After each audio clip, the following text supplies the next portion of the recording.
O que o cirurgião dentista deve saber e como atuar durante o período de pandemia do coronavírus.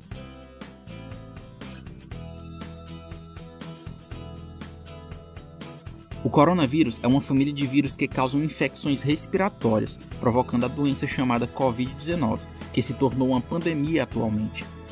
Quais os principais riscos de transmissão do coronavírus para o cirurgião dentista? Em odontologia, a principal via de transmissão do Covid-19 é o aerossol produzido pelo motor de alta rotação, que carrega principalmente sangue, saliva e fluidos corporais. O manuseio de instrumentos perfuro-cortantes são grandes fatores de exposição para a equipe de saúde bucal. E o atendimento odontológico deve continuar? O Ministério da Saúde orienta a suspensão dos atendimentos odontológicos eletivos, mantendo-se apenas os atendimentos das urgências e emergências odontológicas, que devem ocorrer individualmente, evitando-se o compartilhamento de espaços entre os pacientes, devido à transmissão de micro-organismos. Mas o que são consideradas emergências odontológicas?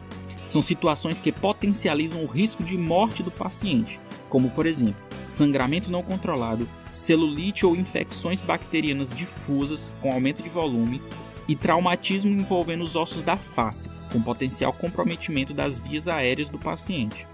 E o que são as urgências odontológicas? São situações que determinam prioridade para o atendimento, mas não potencializam o risco de morte do paciente, como, por exemplo, dor odontológica aguda, pericoronarite ou dor relacionada a processos infecciosos envolvendo os terceiros molares retidos, alveolite pós-operatória, abscessos ou infecção bacteriana, fratura dentária resultando em dor ou causando trauma em tecido mole bucal, entre outros. E quais equipamentos de proteção individual se deve utilizar durante o atendimento? O profissional e sua equipe deverão usar máscaras, protetores oculares e gorros descartáveis, além do jaleco, que pode ou não ser descartável. Os protetores de face ou viseiras, os face shields, poderão ser usados para conferir maior proteção, porém, a máscara sempre deverá ser utilizada. Além disso, deve-se lembrar de realizar sempre a desinfecção dos protetores de face após atendimento de cada paciente. Qual tipo de máscara de proteção deve ser usada? Em relação ao tipo de máscara, salienta-se que, na maioria dos casos, o uso da máscara cirúrgica contempla a proteção individual. Em procedimentos onde serão gerados aerossóis, a máscara de escolha, que oferece melhor proteção, é a N95 ou PFF2, que só poderá ser usada durante 4 horas. E como se deve realizar a higienização das mãos? A higienização das mãos é condição imperativa no cuidado odontológico. Assim, deve-se dar preferência à lavagem rigorosa das mãos. Mas quando isso não for possível, deve-se friccionar álcool em gel a 70% nas mãos, por um período mínimo de 20 segundos. Isso, claro, quando não houver sujeira visível nas mãos. Antes e depois da retirada das luvas, deve-se lavar as mãos e secar com papel toalha.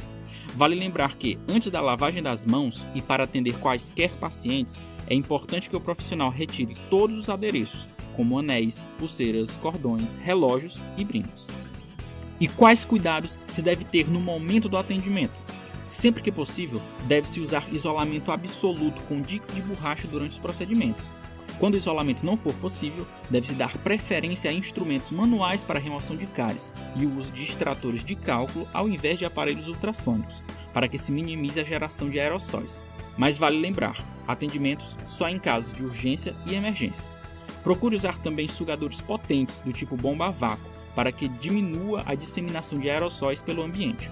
Forneça bochechos com peróxido de hidrogênio a 1% antes de cada atendimento. O novo coronavírus é vulnerável à oxidação. Ou iodopovidina a 0,2%.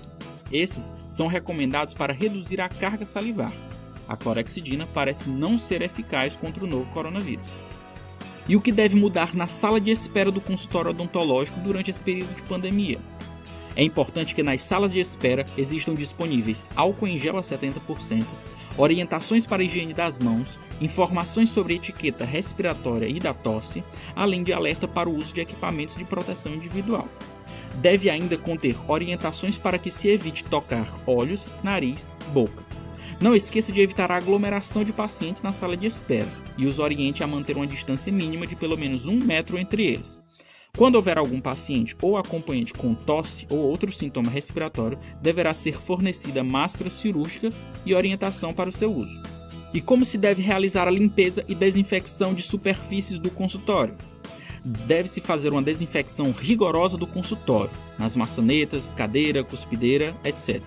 Utilizando-se hipoclorito de sódio a 0,1%, peróxido de hidrogênio a 0,5% ou álcool a 70%.